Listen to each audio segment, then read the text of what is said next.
বাংলাদেশে club football culture এবং এইটা যেটা ভাইয়া বলতেছিলেন যে লা লিগার ভিউয়ারশিপ বলেন বা একদম কোর ফলো করা ফ্যান্ডাম শুরু হয়েছে maybe in the early 2000 late 2000s এবং তখন থেকে আসলে যেটা আমরা দেখা শুরু করলাম যে দুইজন অতি মানবীয় অতি প্রাকৃতিক দুইটা মানুষ হচ্ছে একজন আরেকজনের এগেনস্টে কম্পিট করা শুরু করলো এবং মানে আমার মনে আছে 2010 ওয়ার্ল্ড কাপের আগে রোনালদো আর কাকা একই টিমে খেলে, তারা একজন আরেকজনের বলছে যে আমি তোমার এগেনস্টে স্কোর করব, এটা হবে সেটা হবে।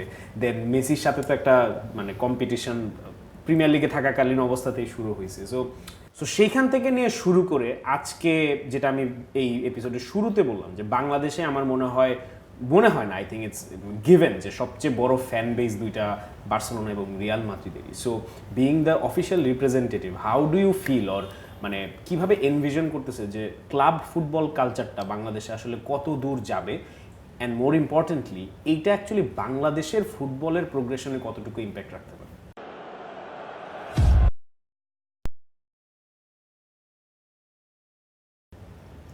ক্লাব ফুটবল কালচার আমাদের দেশে তো মানে এখনো যেটা আমরা 80s 90s আরও বড় ছিল, যেটা আমি দেখেছি যে আর্লি 2000 থেকে শুরু করে গত 20-25-22 বছরে এটা খুবই ছোট হয়ে গেছে। আমাদের ক্লাব ফুটবল বলতে তেমন কিছু নাই। এখানে অনেক পলিটিক্স ঢোকার কারণে বা অন্যান্য কারণে আমাদের ইনফ্রাস্ট্রাকচার পুরো ভেঙে গেছে। আমরা যেটা ইউরোপিয়ান ফুটবলে দেখি যে তাদের একদম আন্ডার 6 থেকে আন্ডার 7 আন্ডার 6 ওই টাইম থেকে তাদের একাডেমি আছে, কিন্তু আমাদের কোনো ক্লাবেরই কিন্তু বর্তমানে একাডেমি নাই, যেটা শুধুমাত্র বসুন্ধরা কিংসের আছে সম্ভবত, যতটুকু আমি শুনেছি।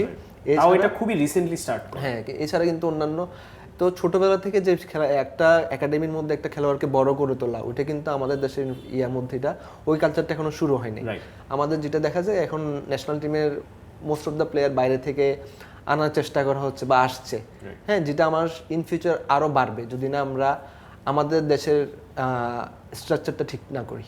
এক সময় আবাহনী মোহামেডানের যখন খেলা হইতো দোকানপাট বন্ধ হয়ে যাইতো, পুলিশ মোতায়েন করা লাগতো, মানে একটা থমথম সিচুয়েশন দাঁড়ায় যেত। সো ওইখান থেকে এসে আমরা এগুলো কিছুই আর দেখি নাই।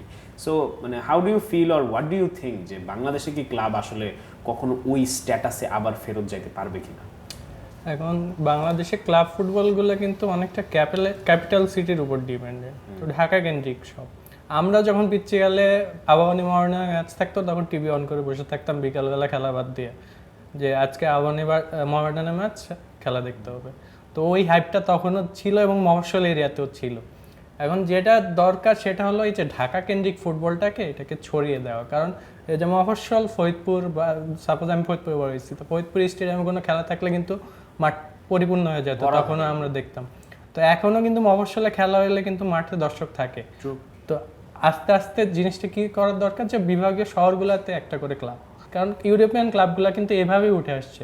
মাদ্রিদে রিয়াল মাদ্রিদ আছে, অ্যাথলেটিকো মাদ্রিদ আছে, বিশাল মারামারি এদের মধ্যে, একই শহর। এখন আমি ধরলাম যে ঢাকায়ও এরকম আবাহনী মোহামেডানের রেস আছে, কিন্তু ওই যে গ্রানাডা, ওই যে সেভিয়া, ওই যে বার্সেলোনা, ওইখানে তো ক্লাব নেই। ওই ক্লাবগুলো যদি হয় তাহলে আমাদের ফুটবলের ক্লাব কালচারটা আরো বেটার হবে I guess. I think that's absolutely correct. এবং আনফর্চুনেটলি যে কথাটা আপনি বললেন আমার মানে খুবই খারাপ, মানে আপসেটই হয়ে গেলাম একদিক দিয়ে যে ফরিদপুর স্টেডিয়ামের কথা বাদ দেন, আমরা যখন বাইরের কিছু মানে ছোটোখাটো ম্যাচ, স্কুলের টুর্নামেন্ট, এলাকার টুর্নামেন্টে দেখি 30-40 হাজার মানুষ হয়ে যায়। মানে 30-40 হাজার নাম্বারটা কিন্তু ছোট তো নাই, আমাদের সবচেয়ে বড় স্টেডিয়ামে 25,000 মানুষ ধরে। সো একটা স্কুলের মাঠে 30-40 হাজার মানুষ জমা হওয়াটা কিন্তু আসলে শুধুমাত্র মানে ফুটবল পছন্দ করি আমরা ব্যাপারটা ওই জায়গায় নাই। ফুটবল কিন্তু আমাদের ডিএনএর মধ্যে লিটারালি আছে। সো ওইটাকে আমরা কাজে লাগাইতে পারতেছি না। আই থিঙ্ক এটা একটা বিশাল বড় ব্যর্থতা, আই থিঙ্ক আমাদের সবার জন্য, শুধুমাত্র প্লেয়ার বা ম্যানেজমেন্টের জন্য না, আমার মনে হয় আমাদের ফ্যানদেরও এখানে কিছুটা রোল প্লে করার মতো আছে। আমি একটু জানতে চাই যে আপনাদের দুইজনেরই বার্সেলোনা এবং রিয়াল মাদ্রিদ সেন্ট্রিক সবচেয়ে স্পেশাল মোমেন্ট কি ছিল লাইফের সোফার? আমার বার্সেলোনা সেন্ট্রিক সবচেয়ে স্পেশাল ধরতে গেলে 2015 ইউসিএলটা, তারপর এমএসএনের যে ইরাটা দেখা, তারপর সবচেয়ে রিসেন্ট আমি জাভির সাথে আমরা যে লা লিগাটা জিতেছি মেসি যাওয়ার পরে, যে প্রথম লা লিগাটা, ওইটা আমার কাছে খুবই স্পেশাল ছিল। মানে জিনিসটা ছিল যে পোস্ট মেসি আমরা কি করি। আফটার হি লেফট আর কি। তো ওইটা যখন দিয়েছি ওইটা আমার জন্য one of the best moment ছিল আমার ক্লাব ফুটবলে। আর ধরতে গেলে আর এগুলাই মানে তারপর তো ক্লাসিকও তো আছে, আমরা প্রতি সিজনে জিতি এর সাথে। লাস্ট 2 সিজন ধরে আমরা একটু এখানে হয়তো ব্র্যাগিং রাইটস, কিন্তু লাস্ট যে কোপাটা জিতেছি আমরা মাদ্রিদের সাথে, কুন্ডে যে লাস্ট মিনিট যে গোলটা দিল, ওইটা আমার কাছে one of the best moment, মানে রিসেন্ট আর কি। আমি রিসেন্সি বায়াসে চলে যাচ্ছি কারণ রিসেন্ট মেমোরিগুলো মাথায় আসছে বারবার। তো এইগুলোই মূলত আমার কাছে মনে হয়। তারপর আমার কাছে সবচেয়ে মানে ইনহিউম্যান যে জিনিসটা লাগছে ওইটা হচ্ছে 2018-19 মেসি। ওই মেসি যেটা ব্যালন্ডে যেতে আমরা লিভারপুলের কাছে হারলাম, মানে ওই সিজনে মেসির যে পারফরমেন্স আমি দেখেছি ওইটা আমি মনে হয় না যে আমি আমার লাইফে আর কোনো প্লেয়ার থেকে পাবো। সিফাত ভাই, আপনি গত 2টা সুপার কোপা দেখছেন আই নো, এবং আমিও ফরচুনেটলি মাঠে ছিলাম তখন, খেলা দেখার সুযোগ হয়েছে। ওভারঅল আমি যা জানতে চাই, মানে যেটা আমি শুরুতে বললাম, পেরেজের কাছ থেকে একটা গিফট পাওয়া, বার্সেলোনা রিয়াল মাদ্রিদ ক্লাসিকো নিজের চোখের সামনে বসে দেখা, হাউ ওয়াজ দ্য এক্সপিরিয়েন্স?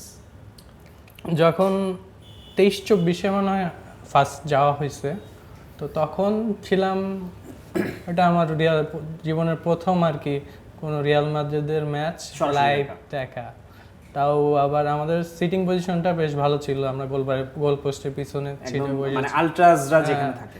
তো ওই ভাইবটা স্টেডিয়ামে যে সব চারপাশে সাদা জার্সি পরা, নিজেদের সাপোর্ট করা সেম সাপোর্টের ক্লাবের ফ্যানদের সাথে বসে নিজের ক্লাবকে সাপোর্ট দিয়ে এই ম্যাচ দেখা, এটা আসলে ভাষায় বলা যাবে না।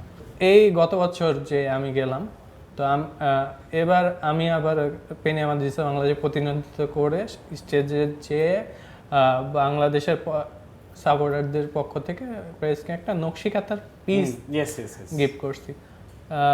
তো এই জিনিসটা অনেক ভালো লাগছে আর কি বেসিক্যালি, কারণ আমি নিজে বাংলাদেশে একটা কিছু দিতে পারছি তাকে।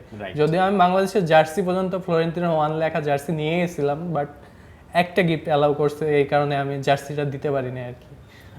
খুবই সুন্দর একটা গিফট হয়েছে, আই থিংক ওটা আমি নিউজেও দেখছি, খুবই থটফুল একটা গিফট হয়েছে। For more updates, subscribe to our YouTube channel and click on the bell icon. Follow us on Facebook and Instagram. Download T-Sports app to enjoy exciting games and highlights. Visit tsports.com.